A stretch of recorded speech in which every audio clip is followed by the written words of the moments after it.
వీడు తీవ్రవాది కన్నా ప్రమాదం. నాకు తెలిసి వీడు తీవ్రవాది కన్నా ప్రమాదం. తీవ్రవాది బోర్డర్ వరకు వచ్చి కొట్లాడతాడు, లేదా ఏంటి అక్కడ ఫైట్ చేస్తాడు, అట్లా ఇదవుతారు. లేదా నక్సలైట్ గా వీళ్ళు అడవుల్లో కొట్లాడతారు. వీడు గ్రౌండ్ లో ఉండి సమాజాన్ని నాశనం చేస్తున్నాడు. సమాజం మధ్యలో ఉండి సమాజాన్ని సర్వనాశనం చేస్తున్నాడు. కాబట్టి వీడికి మామూలు శిక్ష ఉండకూడదు. ఇట్లాంటి వాడు మళ్ళీ రాకూడదు. భయం పుట్టాలి. అరే ఏమో రావణ్, ఎంతకు ముందు రావణ గారిని చూసి 10 మంది రావణులు 10 మంది ఇట్లా తయారవుతారు. ప్రకాష్ రాజులు ఇట్లా తయారవుతున్నారు. ఇప్పుడేంటి, ప్రకాష్ రాజు ఇంకొకటి రాడు. అర్థమైందా? వీడిని కూడా అక్కడ వేస్తే, ఈ రావణ గారిని ఎక్కడ వేసారు అక్కడ వేసారు అనుకో, వాడు కూడా మళ్ళీ వాడు అంతకన్నా దుర్మార్గుడు. ఆడు 4 ID ఓటర్ కార్డులు పెట్టినాడంటే ఎంత దుర్మార్గుడు తెలియని వాడు చేస్తాడు. దేశ దుర్మార్గులు అన్నమాట వీళ్ళు.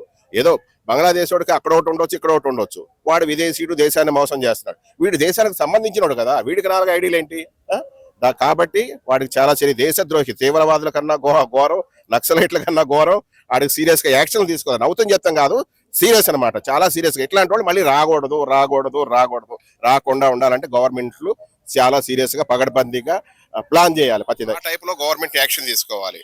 వీళ్ళు ఏంటంటే ఛానల్ నుంచి ఇలా పనిష్మెంట్ తీసుకునే వాళ్ళు ఎవరు దొరకట్లా. టేక్ ఇట్ ఈజీగా ఉంది, ఏదో బొమ్మలాట్లాగా ఉంది గవర్నమెంట్ అంటే. దాన్ని బట్టి వీళ్ళు చాలా, సెంట్రల్ గవర్నమెంట్ కూడా చాలా యాక్షన్ తీసుకోవటం. ఎందుకంటే ఒక కేసు కాదు కదా, ఒక ప్రాబ్లం కాదు కదా. గత కొన్ని సంవత్సరాల నుంచి హిందూ దేవుని తిడతాం, హిందువుల్ని తిడతాం, రాజకీయ నాయకులను తిడతాం. ఆడ ప్రధానమంత్రి లేదు, ముఖ్యమంత్రి లేదు, డిప్యూటీ సీఎం లేదు, ఎవ్వరు లేడు. వాడికి అసలు భయం లేదనమాట. ఎలాగంటే రౌడీలకి గూండాలని మించిపోయిన ఒక పెద్ద దుర్మార్గుడు వీడు. అర్థమైంది? వీడొకడు, ప్రతిదానికి ఆ ప్రకాష్ రాజు గాడు ఒకడో, ఇంకా ఆడెవడో కొంతమంది ఉన్నారు బూతులు. అరే నిన్నగాక మొన్న ఒక మతం తీసుకోవచ్చురా, యేసు ప్రభు మతం తీసుకోవచ్చు. నేను చర్చిలకు వెళ్ళా, మా వంశంలో కూడా మా అమ్మా నాన్న చర్చిలకు వెళ్ళా, మతాలు తీసుకోవచ్చురా.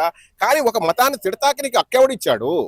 నిన్నగాక పొన్నం పుట్టిన మతాన్ని దాదాపు 100 ఏళ్ల లోపే, అంతకుముందు లేదు ఈ దేశంలో ఆ మతం. కొన్ని వేల సంవత్సరాల పూర్వం.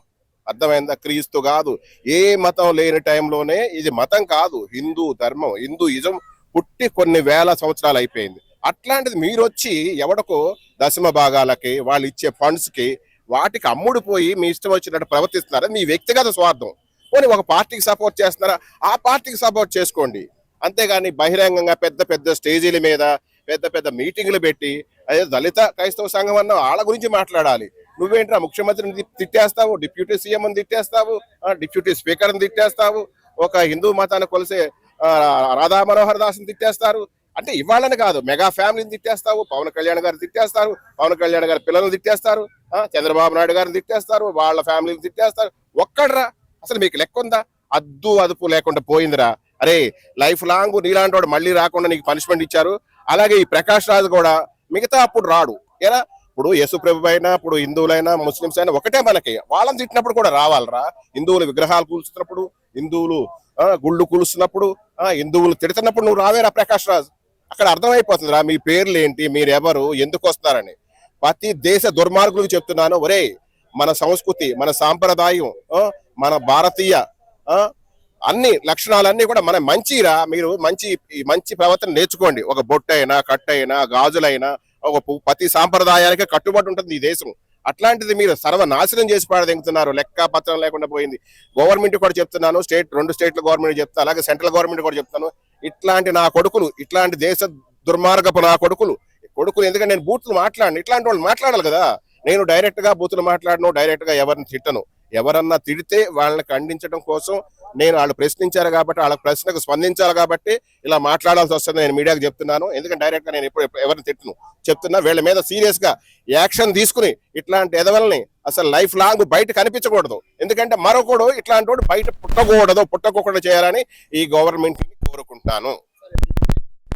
ప్రశ్న రావణ్ అయితే అరెస్ట్ చేయడం జరిగింది. సో దీని మీద మీ ఒపీనియన్ ఏంటి? గట్టిపోయినా గవర్నమెంట్ తొందరగా చర్యలు, స్పందన అనేది బాగుంది. ఆడు ఒక దేశద్రోహి, తొందరగా బయటపడేస్తే బాగుంటుందని నేను అనుకుంటున్నాను. జైల్లో కానీ ఏదో ఆడి విషయాలు మొత్తం ఆడి వెనకమాల ఉన్న వాళ్ళని కూడా బయటికి లాగాలి. చాలా మంది ఉండాలని అనుకుంటున్నా. ప్రకాష్ రాజు పేరు కూడా వినపడుతుంది కానీ ఇంకా క్లారిటీ లేదు. చాలా మంది, ఇంకా ప్రకాష్ రాజు కాకుండా ఇంకా చాలా మంది దేశద్రోహులు ఆడి వెనకమాల ఉన్నారు. కాబట్టి ఎన్ఐఏకి అప్పచెప్పారు. కంపల్సరీగా అందరినీ బయటికి లాగుతారు ఈ విషయంలో. ఎందుకంటే దేవతలు, దేవుళ్ళు, హిందువులు మనోభావాల మీదే దెబ్బతీసే ప్లాన్ వేసినట్టు అనిపిస్తుంది. కంపల్సరీగా ఈ వేళని వదిలిపెట్టరు అనేది అందరం అంటున్నాం. భారతదేశం మొత్తం స్పందిస్తుంది ఈ యాదవుల మీద. చర్యలు గట్టిగా తీసుకోవాలని చెప్పేసి సుప్రీంకోర్టు కూడా వెళ్ళింది కాబట్టి ఎన్ఐఏ అడుగు పెట్టింది. కంపల్సరీగా దీని మీద గట్టి యాక్షన్ ఉండిద్దని మేము అంటే ప్రకాష్ రాజ్ని ఎందుకు వదిలేస్తున్నారు, తన్ని కూడా తీసుకోవాలని చాలా గట్టిగా వినిపిస్తుంది. ఎందుకు వినిపిస్తుంది అనుకోవచ్చు? ప్రకాష్ రాజు మాట్లాడినట్టు 4-5 సార్లు మాటలు ఉంది, దానిలో కరెక్ట్ అనేది దొరకల పాయింట్. అన్ని వింటారు, ఒక చర్యలు తీసుకోవడం అంటే అయ్యే పని కాదు. ఆయన పరంగా కేసులు పెట్టింది కూడా 3-4 చోట్ల ఓట్లోనే కేసు తప్ప ఆయన మీద పరంగా ఏం కేసు రావలేదు ఇంకా. కాబట్టి ఆయన మీద కూడా చర్య ఉంటుంది, ఎందుకంటే దొరుకుతున్న ఆధారాలు. అది మొత్తం డిలీట్ చేసాడంటే అది మొత్తం డేటా రావాలంటే మళ్ళీ ఉంటుంది. కాబట్టి మొత్తం డేటా అంతా వచ్చిన తర్వాత క్లారిటీ ఇస్తారని నేను అనుకుంటున్నాను. అంటే ఇక్కడ యూట్యూబ్ లో వీడియోస్ చేస్తూ చాలా మందిని ఇన్ఫ్లుయెన్స్ చేశాడు. సో అలా జైల్లో వెళ్ళి అలా చాలా వేరే వాళ్ళని ఏమైనా ఇన్ఫ్లుయెన్స్ చేసే ఛాన్స్ ఉంది? అంత దమ్ము లేదు, అంత సినిమా అక్కడ ఉండదు. జైల్లో ఉండే విధానం వేరే ఉంటది, జైల్లో ఉండే కథ వేరే ఉంటది. ఓకేనా, అండమాన్లో ఇలాంటి యాదవాళ్ళు అక్కడ కూడా చేశారనుకో తీసుకెళ్లి అండమాన్లో పడేస్తారు. దిక్కేటో తెలియదు, దిర్వానా ఏటో తెలియదు.